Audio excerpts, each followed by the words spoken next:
and the leaders to enhance their efforts to place ESG at the core of their business practices to safeguard our environment and ensure the sustainable future of our planet and humanity. Let me talk about the global partnership, which is also one of the very important. Innovations, however, do not emerge in vacuum, nor do they last one in one. Collaboration always precedes any meaningful change. The mobilization of partnership is therefore critical to nurturing an ecosystem that bolsters and fosters and facilitates innovation. And because the process of innovation is too comprehensive and complex, a multitude of actors naturally come into play, including schools, edutech companies, and diverse public institutions.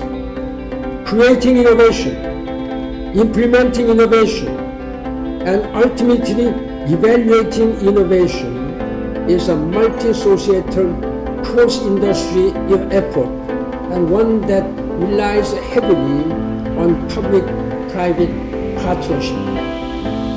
The development of relevant cutting-edge content depends on a highly synergistic relationship between the education and technology sector, while cooperative government, industry, academia collaboration are imperative in ensuring effective implementation and evaluation.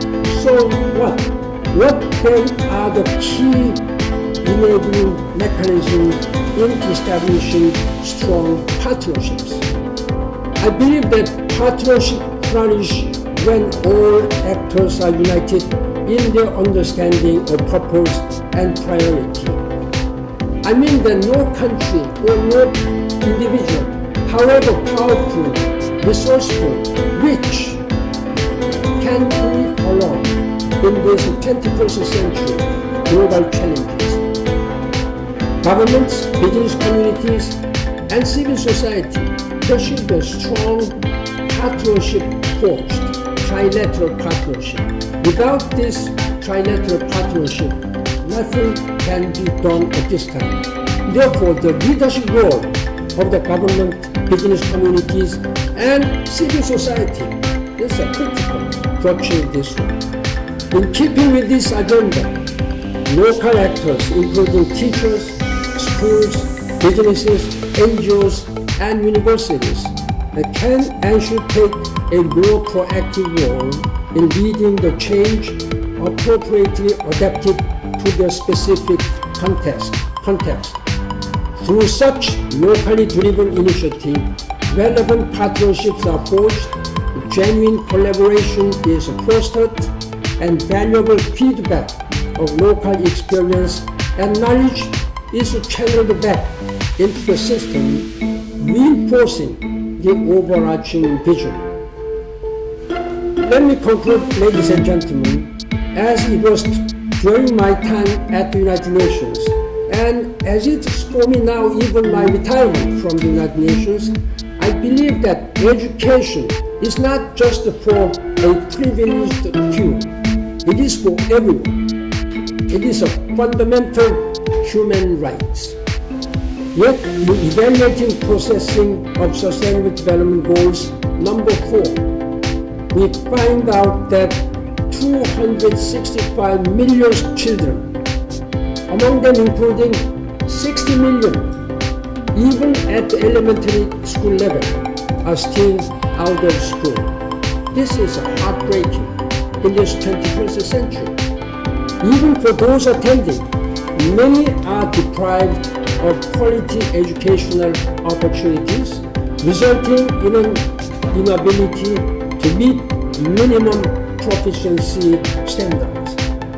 Further exacerbated by unpredictable circumstances such as natural disasters, political unrest, and even pandemics, like this. Learning is often interrupted and even halted altogether by many students, especially those vulnerable and marginalized. So, we end where we begin. How can we ensure quality, accessible, and uninterrupted learning opportunities for far more students than we are currently serving?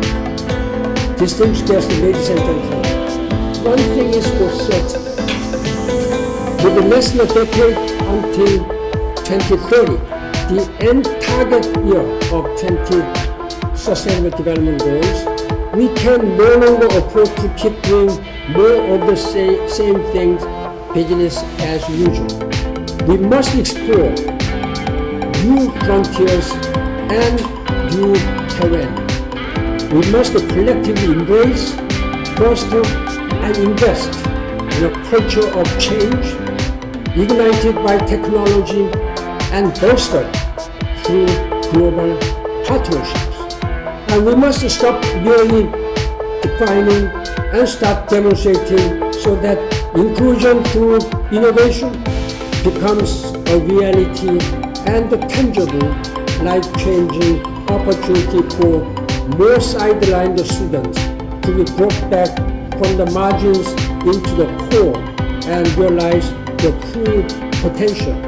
Ladies and gentlemen, let us work together to make this better for all by providing quality education to all the students. That is our moral and political responsibility living in 21st century to make sure that our humanity, our earth can live peaceful and sustainable way where all the students can enrich their potentiality by quality education. Thank you for your leadership and your attention. Thank you very much.